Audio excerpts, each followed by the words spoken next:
네, 감사합니다. 오늘 본문은 누가복음 2장입니다. 오늘 본문이 좀 긴데요. 누가복음 2장 21절에서 35절까지의 말씀입니다. 본문이 좀 길어서요. 두 절씩 교독하도록 하겠습니다. 두 절씩 교독하도록 하겠습니다. 2장 21절에서 35절까지의 말씀입니다.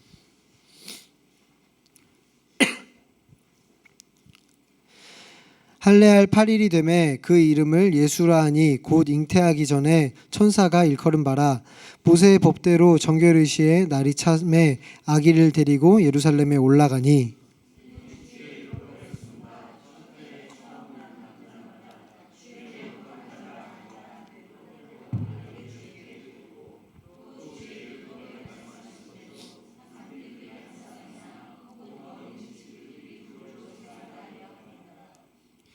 예루살렘에 시므온이라 하는 사람이 있으니 이 사람은 의롭고 경건하여 이스라엘의 위로를 기다리는 자라. 성령이 그 위에 계시더라. 그가 주의 그리스도를 보기 전에는 죽지 아니하리라 하는 성령의 지시를 받았더니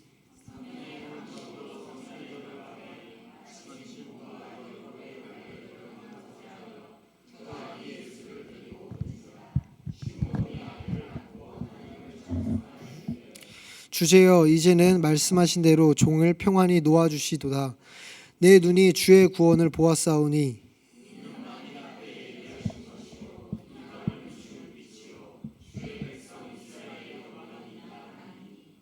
그의 부모가 그에 대한 말을 놀랍게 여기더라. 시므온이 그들에게 축복하고 그의 어머니 마리아에게 말하여 이르되 보라 이는 이스라엘 중 많은 사람을 패하거나 흥하게 하며 비방을 받는 표정이 되기 위하여 세움을 받았고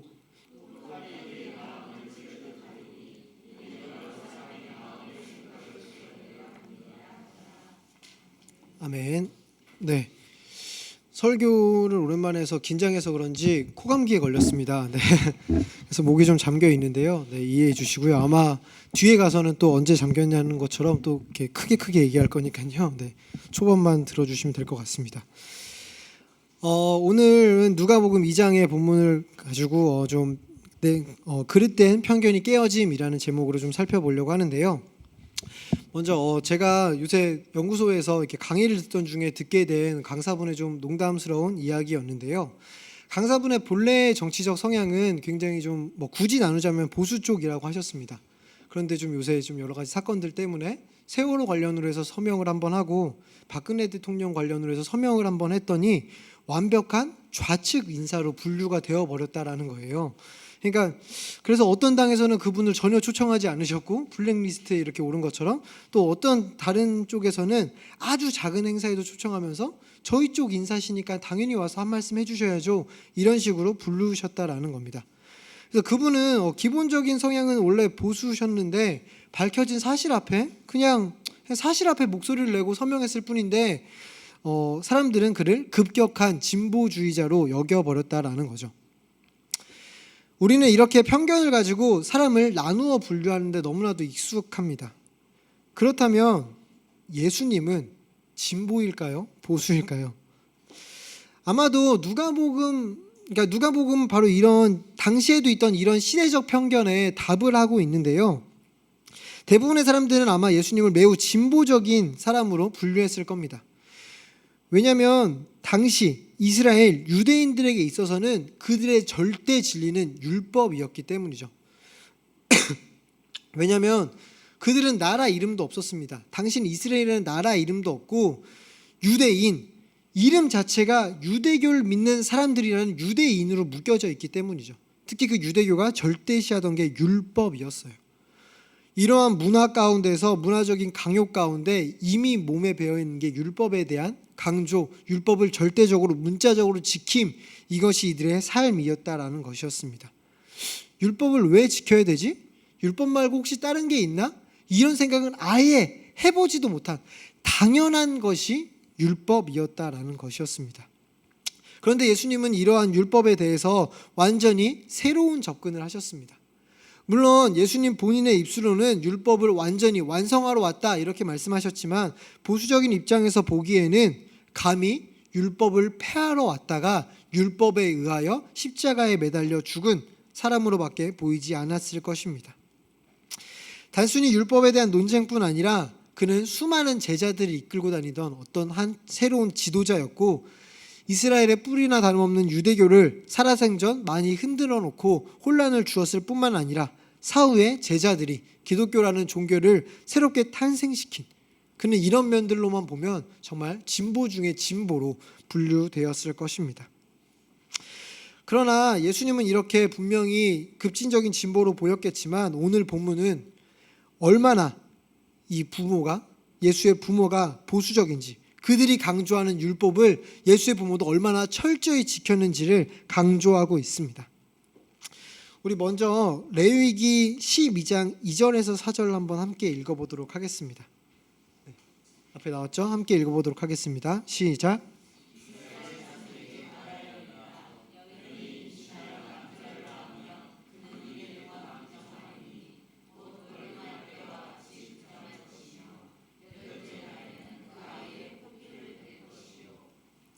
네, 오늘 본문에 이제 예수님의 가족 마리아, 요셉, 아기 예수님이 같이 이제 성전을 방문하고 있는데요. 이 방문하게 된 목적이 바로 이 레위기에 나와 있는 것처럼 이제는 출산 후에 정결의 제사를 드리기 위해 오고 있다라는 것입니다. 또한 이들의 방문은 한 가지 율법과 더 연결이 되는데요. 오늘 본문이랑은 23절의 내용이고, 이것은 다시 출애굽기 13장 2절과 연결됩니다. 13장 2절만 한 번 더 읽어보도록 하겠습니다. 시작. 네, 아직 제가 너무 빨랐죠? 네, 더 넘겨서요. 네, 함께 읽겠습니다. 시작.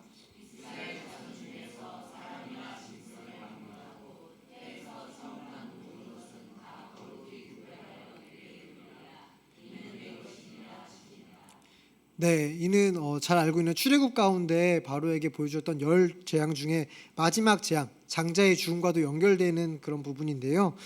그래서 이제 모든 이스라엘 장자가 다 죽었어야 되는데 죽지 않은 대신 하나님께 구별되어졌어야 됩니다. 근데 이게 이제 나중에 더 발전해서 민수기에 가서는 이제 이 하나님께 드려져서 구별되는 걸 레위 지파가 담당하고, 레위 지파를 대신하여 모든 장자들이 5세겔을 드렸어야 하는 게 이제 이 율법의 모습입니다. 그런데 오늘 본문을 보면 어디에도 예수님의 대신하여 속량하는 그 5세겔을 드렸다라는 말이 없습니다. 그렇다고 뭐 이렇게 예수님의 부모가 까먹고 안 드렸거나 아니면 일부러 안 드렸 거라고 볼 수는 전혀 없는 부분이고요. 특히 누가복음의 저자도 오늘 얼마나 철저히 율법을 지키고 있는지를 강조하는데, 이런 맥락 가운데 이것을 빼놓고 적지 않았다라고 보기도 어려운 부분입니다. 따라서 오늘 이 케이스는 다른 장자들처럼 5세겔로 속량함이 아니라 정말 하나님께 바쳐진 것으로 볼 수 있습니다. 특별한 케이스이긴 하지만 선지자 사무엘도 속량 대신 실제로 하나님 앞에 바쳐진 바 되었기 때문에 아예 새로운 이야기는 아닙니다. 오히려 성경은 계속해서 이들이 드리는 이 제사가, 이들이 성전에 나옴이 율법에 따른 것임을 계속 강조해주고 있어요. 23절, 24절에서도 율법이란 단어가 나오고 있고요. 22절에는 모세의 법, 물론 같은 의미이기 때문에 3번이나 연달아 말하고 있었다라는 거죠. 더 이후에 27절에도 나오고요. 오늘 읽지 않았지만 이 이야기가 끝나는 마무리인 39절에도 율법이란 단어가 언급되고 있다라는 것입니다.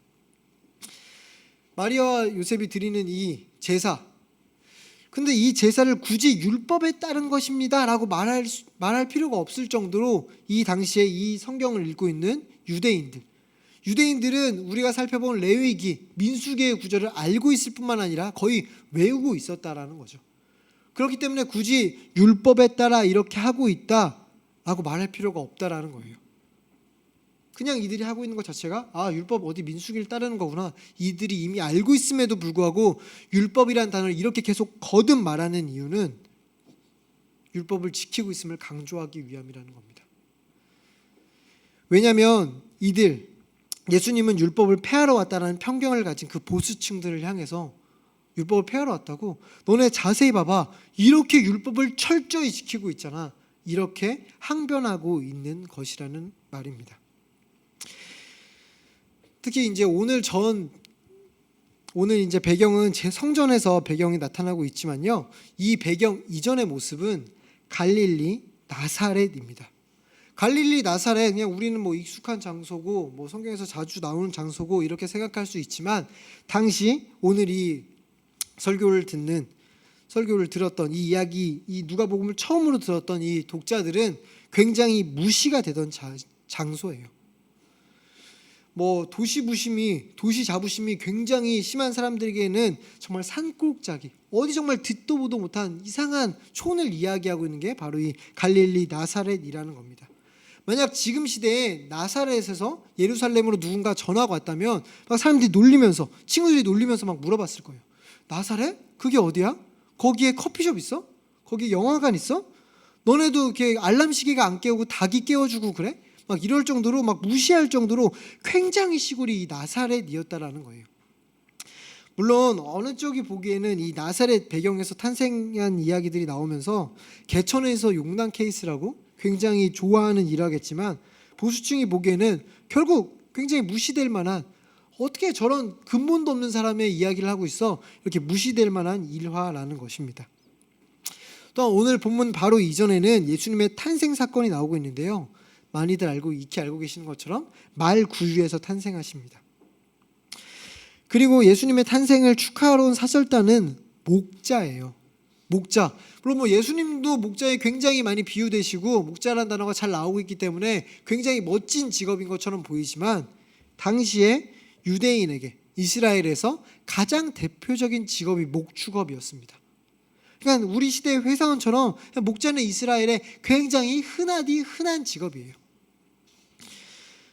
뭔가 대단한 인물의 탄생이라면 하늘에서 막 떨어지든지 땅에서 솟든지 최소한 알을 깨고라도 나오든지, 이런 좀 뭔가 좀 드라마틱한 탄생 설화가 있어야 할 텐데 그런 게 없다라는 것입니다. 말구유에서 태어나셨어요. 아니면 경배하러 오는 사람들이라도 당시의 왕, 뭐 종교 지도자, 막 어마어마한 그룹들이 모여서 이렇게 나오든지, 아니면 최소한 다른 복음서들처럼 뭔가 신비해 보이는 동방박사, 굉장히 신비해 보이잖아요. 뭐 이런 사람들이라도 와서 좀 경배를 해야 될 텐데, 말구유에서 태어난 하나님을 양치던 그런 사람들이 와서 경배하고 있었다라는 것입니다. 물론 진보 측 입장에서 얼마나 서민적인 예수님인가, 양치기의 친구 예수님, 뭐 이렇게 포장할 수 있는 이야기일 수 있겠지만, 보수 측에선 아니 고작 이런 사람이 메시아라고 우겼어? 고작 이런 자가 우리 율법을 무시했어? 정말 어이없고 화가 나는 내용이었을 것입니다. 이렇게 앞에 오늘 본문 이전까지는 정말 읽으면서 굉장히 무시했을 거예요. 보수 측 사람들은 이런 사람이 메시아라고 했다라면서 읽고 있었을 텐데, 오늘 본문은 갑자기 충격을 받게 된다라는 것입니다. 왜냐하면 오늘 본문 위에서 설명한 것처럼 율법이 계속 강조되어 있을 뿐만 아니라 배경이 이제는 갈릴리 나사렛이 아니라 예루살렘이라는 거예요. 심지어 예루살렘에서 성전입니다. 그들이 가장 거룩히 여기고 가장 고귀하게 여기는 장소가 배경으로 등장해 버렸다라는 거죠. 특히 아기 예수님을 축복하고 있는 사람, 그 사람이 성령 충만한 시므온입니다. 그를 설명해주고 있는 단어, 그를 묘사해주고 있는 단어, 의롭고 경건하였다. 하나만 있어도 굉장한 찬사일 텐데 두 단어를 모두 사용해서 그의 믿음을 대단히 강조하고 있습니다. 그러니 오늘 본문을 읽는 독자들은 굉장히 혼란스러운 거예요. 보수의 성지인 성전에서 누가 봐도 보수층인 시므온이 진보로 생각했던 예수님을 메시아로 인정하며 찬양하고 높이고 있기 때문이죠. 시므온은 계속 살펴보면 죽음을 무난히 받아들이는 것을 볼 때 굉장히 나이가 많은 인물로 보여집니다. 또한 이스라엘의 위로를 바랬다, 이걸 쉽게 표현하면 그냥 이스라엘의 구원을 간절히 기다리던, 메시아를 기다리던 자였습니다. 그를 소개하는 또 다른 단어는 성령이 그 위에 계셨다, 성령의 지시를 받았다, 이런 표현들이 사용되고 있습니다. 이렇게 구원을 간절히 바라던 시므온에게 성령은 그가 죽기 전에 구원을 본다, 메시아를 보게 된다, 이것을 알려주었다라는 말입니다. 어떻게 보면 굉장히 감격스러운 일이고 어떻게 보면 굉장히 놀라운 일이지만, 어떤 이들에게는 또 고작이라고 여겨질 수도 있는 이야기입니다. 성령 충만함을 받았으니 세례 요한처럼, 12제자처럼, 바울처럼 멋지게 돌아다니면서 복음을 증거하며 교회의 지도자가 되든지, 아니면 다윗처럼 왕이 되든지, 이러면 어떻게 보면 세상의 성공과도 유사한 종교적 성공, 이런 것을 또 바라는 사람들이 있기도 하기 때문입니다. 그러나 시므온은 그것과 달랐다라는 거예요. 우리도 시므온처럼 성령 충만함을 구합니다. 또한 당연히 경건과 의로움도 구하겠죠. 그렇다면 그것을 왜 구할까요? 성령 충만함은 우리에게 어떤 결과물을 가져다 줄까요? 수많은 사람들이 성령의 인도하심을 구합니다. 그렇다면 오늘 본문에 성령의 인도하심, 성령의 인도하심을 받았는데 그렇다면 어떠한 변화가 일어날까요? 성령 정말 3번을 통해서 강조하거든요. 성령이 위에 계시고 성령의 지시를 받았고 성령의 감동으로 이렇게 나아갔을 때 시므온에게 이루어진 일은 딱 하나였습니다. 바로 예수님을 깨닫게 되었다라는 것입니다. 이것이 가장 큰 은혜고 진정한 복입니다. 우리는 여러 가지 상황 가운데 답을 얻기 위해 성령님 어디로 나아가야 합니까? 이렇게 기도하지만 성령님은 이 길로 나아가라, A를 선택하지 말고 B를 선택해라, 이런 식으로 이야기해 주시는 것이 아니라 하나님 자체를 알리기 원하십니다. 하나님은 우리에게 점쟁이가 되기보다는 친구 되기 원하신다라는 말입니다. 예수님의 가족이 제사 드리는 그날 정말 수많은 자들이 그 자리에 있었을 것입니다. 그런데 그 중에는 물론 성경에 능통한 자들, 제사장들, 바리새인들, 정말 수많은 분류의 제사를 드리기 위해 소나 양을 끌고 온 수많은 사람들이 있었다라는 거죠. 그러나 그들은 알아보지 못했지만 성령 충만한 시므온은 메시아이신 예수님을 알아보았다라는 거예요. 오직 성령을 통해 깨닫게 되었습니다. 아니, 선생님 이런 식으로 생각해 볼 수도 있지 않을까요? 그래도 예수님인데 태어날 때부터 뭔가 풍채부터, 뭔가 말하는 것부터 굉장히 탁월해서 그것 때문에 알아본 거 아닐까요? 만약에 그런 풍겨지는 포스로 알아봤다고 하기에는 오늘 본문의 예수님은 서유리뿐만 아니라 세영이보다도 어렸다라는 것입니다. 그 세영이보다 어린 예수님을 보면서 뭔가 독특함을 알아냈다? 그럼 그것조차도 너무나도 뛰어난 능력일 것입니다. 우리 한번 오늘 본문 24절 함께 읽어보도록 하겠습니다. 오늘 본문 24절 함께 읽겠습니다. 시작.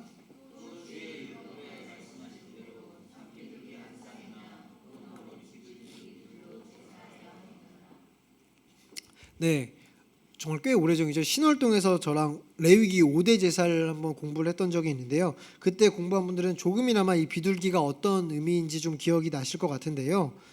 원래는 양을 드렸어야 합니다. 그러나 양 한 마리도 집이 없어서 극빈한 사람들, 양을 못 드리는 자들에게 허락된 게 비둘기였습니다. 그래서 지금 비둘기를 드리고 있는 거예요. 양이 만약에 집에 그래도 한두 마리라도 있는데 이 한두 마리는 언제 비상식량으로 아껴두고 지금 비둘기만 드리자, 이런 상황은 절대 아닐 것입니다. 솔직히 우리가 보기에도 예수님의 탄생은 정말 기쁜 일이잖아요. 근데 이들은 정말 일반적인 출산도 너무나도 기쁜 일일 텐데 성령으로 잉태되었습니다. 다른 사람들은 모르더라도 둘은 확실히 알고 있는 성령의 잉태됨, 메시아가 직접 예언돼서 정말 마리아나 하나님의 사자로부터 그 예언도 받고 찬송도 했던 가정이지 않습니까? 이런데 이 아기 예수가 탄생했고 이 아기 예수가 드리는 첫 예배인데 어떤 제물이 아까워서 드리지 못하겠습니까? 양이 있었다면 그냥 몇 마리라도 데려와서 바쳤을 거예요. 그러나 극빈했기 때문에 비둘기밖에 드리지 못하는 이들의 모습이라는 것입니다. 그러다 보니 수많은 인파 속에서 정말 특별할 게 하나도 없는 거예요. 소나 양으로 드리는 건 정말 흔치 않았기 때문에 그런 사람이 옆에서 드리고 있었다면 뭔가 좀 주목이라도 받았을 텐데 비둘기로 드리는 제사? 흔하디 흔했다라는 것입니다. 그런데 그렇게 수많은 인파 속에서 특별할 것 없는 예수님의 가족인데 메시아임을 발견했다라는 겁니다. 얼마나 밝은 영적 눈입니까? 이것이 어쩌면 우리가 가장 부러워해야 할, 가장 얻고 싶어야 할 은혜, 영적인 지혜이지 않습니까? 하나님의 뜻을 분별하는 놀라운 영적 통찰력이 가장 큰 은혜요, 가장 큰 축복이고 선물이지 않겠습니까? 이런 영적 통찰력이 모두에게 있기를 정말 간절히 축복합니다. 시므온은 이렇게 성령으로 충만한 자였기 때문에 편견에 갇히지 않고 보수냐 진보냐 그런 분류, 내가 그동안 가지고 있던 세계관, 아집 또한 시대의 소리에 물들지 않고 판단할 수 있었다라는 거예요. 그 뒤로 이어지는 28절부터의 외침은 더욱더 기이하고 놀랍습니다. 먼저는 예수님이 구원이라고 선포해요. 물론 이거는 놀라운 거지만 그래도 인정될 수 있는 일이라고 한다면 이어지는 말이 놀랍습니다. 바로 만민의 구원이라고 외칩니다. 거기에 더하여 이방을 비추는 빛이라고 해요. 메시아는 당연히 당시에 기다리던 메시아는 자주 말씀드렸던 것처럼 당시에는 우리 이 군사적 메시아관으로 해서 헤롯과 로마의 이중 압제를 받고 있는 상황이었기 때문에 이걸 타파할 그런 메시아를 당연히 기다리고 있었는데 메시아가 모두 만민의 구세주래요. 이해가 할 수 없는 이야기인 겁니다. 당연히 이스라엘 위한 메시아가 와서 우리를 구원해 줘야 되는데 모두를 위한 메시아? 이게 도대체 무슨 말이야? 이방을 위한 메시아? 이게 도대체 무슨 말이야? 당시의 개념으로는 절대 이해할 수 없는 메시아관이었다라는 거죠. 그런데 또다시 덧붙여서 이스라엘의 영광이라는 말을 하고 있습니다. 당시의 개념으로 이거는 정반대의 개념이에요. 이방을 비추는 빛과 이스라엘의 영광은 정반대라는 겁니다. 이스라엘의 영광이라면 이방을 깨부수는 거고 이방이 비치면 이스라엘의 영광이 될 수 없는 것입니다. 이걸 같이 선포하고 있다라는 거죠. 답은 물론 우리가 이미 알고 있듯이 하나님은 예수 그리스도를 이 땅에 메시아로 보내셨습니다. 이스라엘의 기대와 달리 이방의 빛, 모든 민족을 위한 메시아임을 우리는 분명히 알고 있습니다. 그렇다면 이스라엘의 영광이라는 단어는 보수층도 좀 품기 위한, 실족했을 이스라엘도 좀 품기 위한 립 서비스였을까요? 이건 절대 아니겠죠. 분명히 예수님은 이스라엘을 통하여 오셨습니다. 아브라함, 이삭, 야곱, 모세, 다윗 등으로 연결되는 이 언약의 계보, 그 신실한 약속에 따라 이스라엘을 절대 버리지도 포기하지도 않으십니다. 물론 민족적 이스라엘을 넘어서 새 이스라엘, 우리 이제 민족을 초월한 우리로 연결이 되었지만 그렇다고 해서 절대 민족적 이스라엘을 포기하고 아예 외면해버렸다는 것은 아니라는 말입니다. 예수님이 육신으로 오신 것도, 교회의 반석이 되는 베드로도, 12 제자도, 평생 이방의 복음을 전한 베드로도 민족적 유대인이라는 것입니다. 이렇게 분명 구원은 이스라엘을 통하여 왔다라는 거죠. 그렇기에 예수의 오심은 이스라엘의 영광이라는 것입니다. 이렇게 우리는 예수님의 생애를 모두 알고 있기 때문에 이해할 수 있지만 당시에는 이런 것들이 이해될 수 없었다라는 것입니다. 그래서 오늘 본문에 보면 부모조차도 놀랐다라고 말해요. 이들의 부모가 어떠한 사람입니까? 마리아, 요셉이에요. 이 앞전에 철저하게 그렇게 제사 드렸던 자들, 이미 마리아에게는 천사가 나타나서 예수님이 어떻게 탄생할 것이다 이미 예언을 들었던 그런 사람들조차도 놀라게 되는 예언이었다라는 것입니다. 이렇게 보통 계시는 하나님의 놀라운 지혜는 보통 나의 빈약한 지혜를 뛰어넘기 때문에 놀라움으로 당연하게 연결이 됩니다. 이어지는 34절, 35절은 더욱 놀랍습니다. 이것을 좀 이해하기 위해서는 좀 앞에 구절을 좀 살펴봐야 될 텐데요. 먼저 많은 사람들을 패하거나 흥하겠다라고 말하는데 이것을 이해하기 위해 우리 좀 더 앞에인 누가복음 1장 51절에서 53절을 한번 읽어보도록 하겠습니다. 네, 앞에도 띄워주실 텐데요. 누가복음 1장 51절에서 53절입니다. 우리 함께 읽어보도록 하겠습니다. 시작.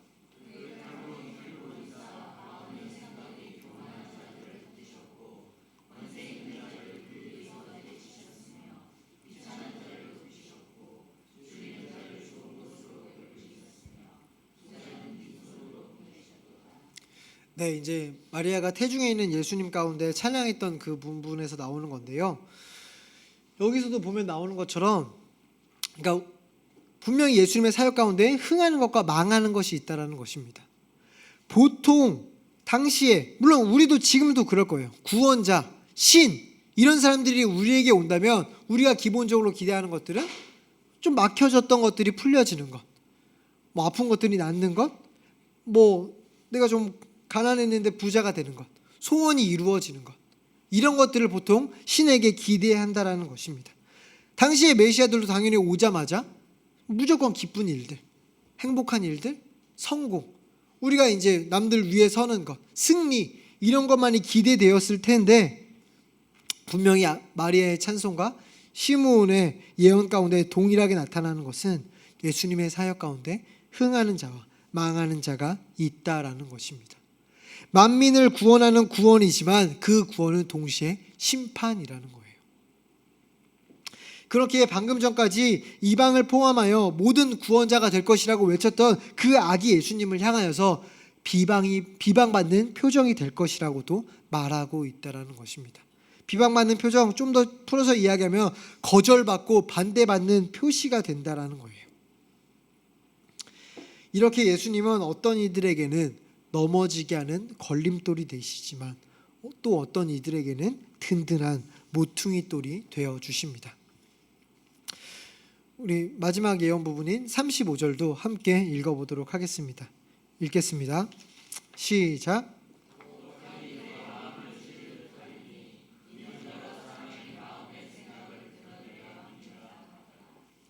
네, 이 부분도 굉장히 좀 해석하기 어려운 부분인데요. 먼저 표면적으로는 마리아 개인에게 내 마음이 칼에 찌르듯 할 것이다 라고 이야기하고 있습니다. 이것은 상식적으로 볼 때 이해할 수 있는데요, 예수 그리스도 앞으로의 사역이 그냥 뭐 탄탄대로 메시아로 왔기 때문에 모두가 다 높여주고 찬양받고 다들 이들을 따르고 이런 것이 아니라 앞에서 예고된 것처럼 흥하는 자와 망하는 자, 비방받는 표적, 이런 게 된다라는 거죠. 우리도 예수님의 사역을 알고 있습니다. 얼마나 힘드셨습니까? 그 사역 가운데 유체적 어머니로서 그 사역을 바라볼 때 느끼는 엄청난 아픔이 있다라는 거죠. 특별히 십자가의 고난 앞에서 더욱 그러했을 것입니다. 많은 예수님을 따르는 자들이 그 십자가의 예수님을 보며 너무나 정말 말할 수 없는 아픔을 겪었을 것입니다. 그 가운데 감히 최고라고 말할 수 있는 그 아픔은 육체적 부모인, 육체적 어머니였던 마리아가 느꼈던 그 고통이었을 것입니다. 그런 측면에서 칼이 찌르는 아픔이 있을 듯한 아픔이 마리아에게 있을 것임을 얘기해 줍니다. 더 나아가서 우리 모두에게 주고 있는 의미는 마리아도 이스라엘의 한 개인으로 보며 뒤에 있는 마음의 생각을 드러낸다라는 구절까지 연결해서 한번 해석을 해야 되는데요, 바로 예수님의 흥하게 하고 망하게 하는 사역이 마음을 드러내는 사역이라는 것입니다. 이전의 율법, 이전에 그 율법주의로 묶여져 있던 그들이 했던 거는 표면적인 일들이었어요. 표면적으로 이걸 지켰냐 안 지켰냐, 안식일 지켰냐 안 지켰냐, 11절 냈냐 안 냈냐, 정결법을 지켰냐 안 지켰냐, 돼지고기 먹었냐 안 먹었냐, 이렇게 보여지는 것들, 동기의 문제까지, 마음의 문제까지 전혀 들어가지 않았습니다. 그런데 이제 예수님의 사역은 너희 마음에 있는 그것을 드러내는 일이며, 당연히 이 마음이 죄성에 젖어 있었기 때문에 그 마음을 찌르는 사역이 될 것임을 이야기해 줬다라는 것입니다. 이렇게 성령 충만한 시므온의 예언은 정말 놀랍고 놀랍습니다. 정말 고작 이제 세영이만한 그 예수님을 바라보면서 이 사역을 얘기했다라는 거예요. 우리는 물론 예수님의 모든 사역을 알고 있기 때문에, 누가복음 뒤에 이야기, 성경 66권을 다 알고 있기 때문에 예수님에 대한 이런 사역, 이런 외침을 그래 맞아, 예수님은 그런 사역을 하셨지, 이해할 수 있지만 당시에는 아무 사역도 펼치지 않은 단계였다라는 것입니다. 이때 예수님을 그냥 구원자로만 알아봤다라는 것, 이것도 정말 놀라운 거예요. 근데 그 시대의 소리, 시대의 편견을 깨고 이방의 빛이라고도 외쳤습니다. 보수의 성지, 성전에서 이렇게 외치다가 잡혀갈 수 있어요. 시성모독으로 죽을 수 있습니다. 그런데 그 가운데 외쳤다라는 거예요. 그 가운데 또한 흥하는 일만 있는 것이 아니라 망하는 일도 있고, 메시아이지만 동시에 거절하는 표시가 된다. 특히 마음을 드러낼 것이다. 정말 놀라운 깨달음입니다. 시므온은 성령의 깨닫게 하심으로 말미암아 이렇게 예수에 대해서, 예수의 사역에 대해서 놀랍도록 이해했다라는 거예요. 이러한 이해는 어쩌면 예수님의 사역을 실제로 본 3년 동안 실제로 함께했던 제자들보다도 30분이나 봤을까요? 이렇게 보았을 정말 그냥 아기 예수를 한번 목도한 것으로 끝났던, 예수님께 한마디 이야기도 듣지 못했던 시므온이었지만 성령의 깨닫게 하심을 통하여서 예수님의 사역 전체를 완전히 이해할 수 있었다라는 것입니다. 그렇다고 해서 시므온이 처음부터 이런 것을 가지고 있었다, 시므온이 원래부터 잘 이해하고 있었다, 이렇게 보긴 힘들어요. 다시금 말하지만 시므온은 오랜 시간 동안, 늙은 나이 가운데 오랜 시간 동안 구원을 바라던 자였습니다. 그에게 이전에 알고 있던 것 딱 한 가지, 너가 죽기 전에 구원자 메시아를 볼 것이다. 이 예언을 받았기 때문에 그 나름대로 굉장히 큰 메시아관을 굉장히 오랫동안 생각해 봤을 것입니다. 어떤 메시아가 어떻게 올까? 내가 죽기 전에 메시아를 본다는데, 마치 우리나라의 독립투사들처럼 내가 죽기 전에 구원을 조금이나마, 광복을 조금이나마 보고 죽는구나, 이런 것 가운데 정말 전쟁의 귀재 알렉산더 대왕 같은 그런 사람들이 태어나서 놀라운 일이 발생할 거다. 정말 그 사람은 어떻게 보면 태어날 때부터 장군감일까? 크게 태어날까? 막 이런 것들 여러 가지 머릿속에 기대하며 자신이 꿈꾸던 메시아관이 분명 확고히 있었을 것입니다. 그 메시아관은, 그 그림은 분명히 촌 갈릴리 나사렛에서 양도 한 마리 없어서 비둘기나 들고 오는 그 가족의 모습과는 무척이나 달랐을 것입니다. 그러나 그는 경건했고 의로우며 성령이 함께 하셨기 때문에 그 그려놨던, 그 오랜 시간 그려놨던 메시아관을 내려놓을 수 있었다라는 것입니다. 누구보다 보수적인 시므온이었겠지만 자신의 입을 통하여서 급진적인 말들을 외칠 수 있었다라는 것입니다. 그는 진정으로 삶의 주인이 하나님인 것을 알았기 때문에, 나보다, 나의 지혜보다, 나의 그 메시아관보다 그것을 뛰어넘는 하나님의 지혜를 믿었기 때문에 내 생각, 내 뜻, 내 모든 것들을 내려놓고 계시를 있는 그대로 받아들일 수 있었다라는 것입니다. 이것이 진정한 은혜고 이것이 진정한 복입니다. 내가 죽어지고 하나님을 있는 그대로 받아들일 수 있는 것, 이것이 참된 은혜라는 것입니다. 우리는 어떤 편견을 가지고 있습니까? 혹시나 그 편견이 너무나 커서, 그것이 너무나도 확고하여서 성경의 하나님을 있는 그대로 받아들이는데 어려움을 느끼고 있지는 않습니까? 어떤 이에게는 사랑의 하나님, 어떤 이에게는 진노의 하나님, 은혜의 하나님, 다 용서만 해주시는 하나님, 이런 것들이 너무나 커 있지는 않습니까? 이런 것들이 확고하지는 않습니까? 하나님 자체가 선이잖아요. 하나님 자체가 선인데 내가 이해가 안 된다고, 하나님이 이렇게 하시는 건 좀 아니지 않나, 하나님이라면 이렇게 하시지 않을까, 이런 것보다 이런 게 더 선이지 않을까, 이렇게 생각하고 있지는 않냐라는 말입니다. 결국 이러한 편견들, 내가 똑똑하다고 세워놓던 어떤 생각들, 내가 정리해놓은 어떤 것들 때문에 하나님을 있는 그대로 온전히 이해하지 못하는 모습들이 있다라는 것입니다. 결국 이것이 깨어져야 돼요. 이것이 깨어지는 방법은 다시금 말하지만 성령 충만함 밖에 없습니다. 오늘 본문에 나타난 것처럼 성령이 우리를 인도하시는 것, 성령이 우리 위에 있는 것, 성령이 지시하시는 것, 그럴 때 예수 그리스도를 온전히 이해할 수 있게 됩니다. 이때 결국 내가 변화되는 거예요. 내가 이해 안 되던 부분, 하나님 이런 부분은 이해가 안 됐었는데, 이런 교리 이해 안 됐었는데 내가 이해되도록 하나님이 바뀐 것이 아닙니다. 하나님은 언제나 불변하세요. 내가 그것이 이해되도록 변화됐을 뿐입니다. 많은 유대인들이 몇 가지에 있어 예수님이 자신의 생각과 다르기에 그를 진보주의자로, 반율법주의자로 여겨버렸습니다. 오늘 본문에 분명히 그렇게 정말 이 기자가 강조할 정도로 율법을 철저히 지키고 있음에도 불구하고 이들은 반율법주의자로 여겨버립니다. 왜냐하면 이렇게 해버려야 내가 안 바뀔 수 있는 거예요.